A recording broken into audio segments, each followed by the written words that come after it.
खुलुमबाय। गोजोन फुंबिलिनि गासिबो बड'लेण्ड बुब्लिनि अनसायगिरिफोरखौ बरायग्रोबाय। दिनै 24 डिसेम्बर मंगलबारनि फान्जामुथिखौ फरायथिनो लादों आं किलिकां ब्रह्मआ। फान्जामुथिनि गिबियाव दं मेष राशि। माबा मोनसे हाबाफारियाव बाहागो लाफानो मोननो हागौ। रंजा खुसिनि सान जागोन। वृष राशि। साननाय बायदि खामानिफ्रा जाफुंनाय नङा। गासैबो खामानियावनो खहा जानो हागौ। मिथुन राशि। गावनि सांग्रांथि गैयैयावनो जार्लायाव गोग्लैनो हागौ। साना जेथो गोनां जागोन।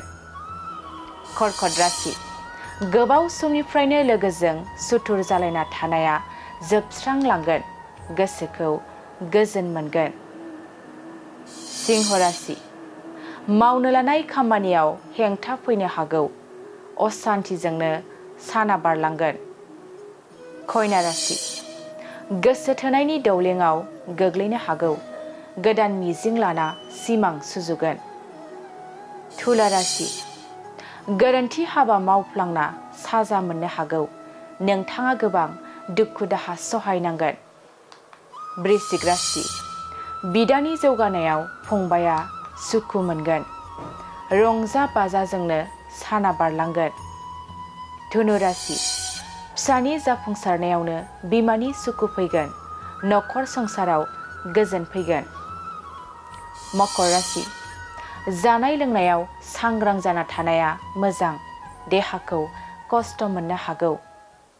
कुम्भ राशि। सानै हयै हाबा मावनाया मोजां। गावनि अहंखारावनो खैफोदाव गोग्लैनो हागौ। मीन राशि। समाजनि मोजां हाबा मावना मान मोननो हागौ। गोसोआव गोथार साननाय फैगोन।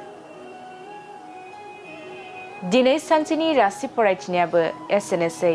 आसा खालामो नोंथांनि दिनैनि साना मोजाङै मोजां थांगोन। बेखौ बड'लेण्ड बुब्लि नखरनिफ्राय मिजिंथिबाय। गोजोन्थों।